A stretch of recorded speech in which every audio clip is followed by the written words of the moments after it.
Friends good evening. ఈరోజు భోగి పండుగ. అందరూ మామూలుగా పండుగకి వెళ్ళిపోయారు. నాకు బుకింగ్ వచ్చింది, నా అదృష్టం. మాకు అదే కావాలి కదా, ఎందుకంటే పైసలు. అయితే వాళ్ళు కూడా బుకింగ్ ఎక్కడికి పోదామని చెప్పేసి అనుకున్నారు. మంచిగా షామీర్పేటలో గుడి ఉంది, హైదరాబాద్ నుంచి ఒక 30 కిలోమీటర్ల షామీర్పేట్. ఇక్కడ ఒక గుడికి వచ్చిర్రు. నేను ఇక ఏం చేయాలని అర్థం కాక టైంపాస్కి చేసేపు కూర్చున్నాం. అందుకే ఒక వీడియో వేసుకుందామని చెప్పేసి ఒక వీడియో స్టార్ట్ చేసేసిన. ఈ గుడి పేరు రత్నగిరి టెంపుల్ ఇది. ఓకే, అయితే ఇది టెంపుల్ ఎక్కడంటే షామీర్పేట, హైదరాబాద్ నుంచి 30 కిలోమీటర్లు షామీర్పేట.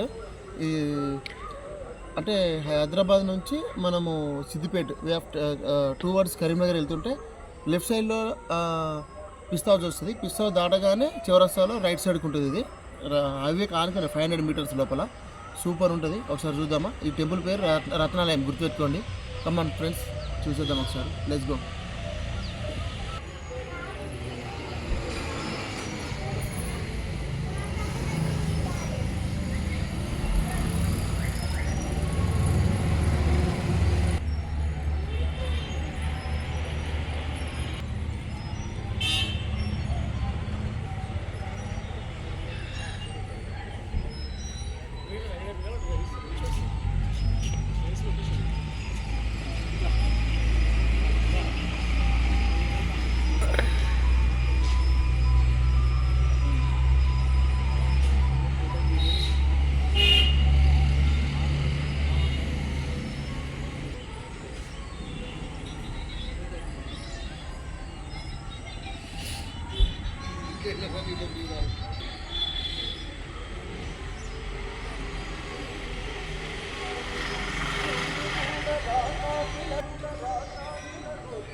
చూశారు కదా ఎంత బ్యూటిఫుల్గా ఉందో టెంపుల్. ఇప్పుడే కాదు, నేను చాలాసార్లు కూడా నేను ఇంతకుముందు వచ్చినా కానీ అప్పుడు ఎప్పుడు వీడియో తీయలేదు. కానీ సమ్మర్ టైంలో కూడా ఎంత బ్యూటిఫుల్ ఉంటుందంటే సూపర్ ఉంటుంది. మైండ్ డిస్టర్బ్ అయ్యి టెన్షన్లో ఉంటున్నా ఆ టైంలో కనుక మీరు ఇక్కడికి వచ్చినట్టయితే ఖచ్చితంగా అసలు 100కి 1000% పీస్ఫుల్ మైండ్. ఎంత ప్రశాంతంగా ఉంటుందంటే పీస్ఫుల్ మైండ్తో ఎంజాయ్ చేసి వెళ్ళిపోవచ్చు. ప్లేస్ మాత్రం వండర్ఫుల్ అండి. ఒక్కసారి చూసిరా, ఇందాక టెంపుల్ చూసారు కదా, కూర్చోవడానికి కూడా ఇదంతా లాన్ గార్డెన్, మంచిగా షాప్ కూడా ఉంది. అన్ని కూల్ డ్రింక్స్ కానీ ఫుడ్ ఐటమ్స్ ఇట్లా అన్నీ దొరుకుతాయి. మంచిగా ఉంది చూడడానికి, పీస్ఫుల్గా ఉంటుంది, ప్రశాంతం. ఇక్కడ దొరికిన ప్రశాంతం ఇంకా ఎక్కడ దొరకదు, అంత బాగుంది. ఇట్లా కూర్చొని మంచిగా ఎంజాయ్ చేస్తారు ఫ్రెండ్స్ అందరూ. కూర్చోడానికి కూడా మంచిగా సీట్లా ఉంటుంది. ఓకే, చూడండి, చూసి ఎంజాయ్ చేయండి. ఈ ఛానల్ సబ్స్క్రైబ్ చేసుకోండి. బాగా చిన్న ప్రాబ్లం ఏంటంటే ఎక్కడైనా మనకు తెలుసు కదా, హిందూ టెంపుల్స్లో గర్భగుడి లోపల వీడియో తీయలేరు. నేను బయట మాత్రమే చూపించి లోపల చూపించడానికి రీజన్ ఏంటంటే అక్కడ పూజారి ఎవరు కూడా వీడియో అలో చేయదు, అది అందరికీ తెలిసిన మ్యాక్సిమం. అందుకోసమే లోపల తీయలేకపోయినా బయట మాత్రమే తీసిన. ఆ బయట తీసింది కూడా మీకు చూసి అర్థమైపోతుంది ఆల్రెడీ. ఓకే ఫ్రెండ్స్, ఒకసారి చూసుకోండి. అందరు ఇక్కడ వచ్చేసేయండి, ఎంజాయ్ చేయండి. బాయ్.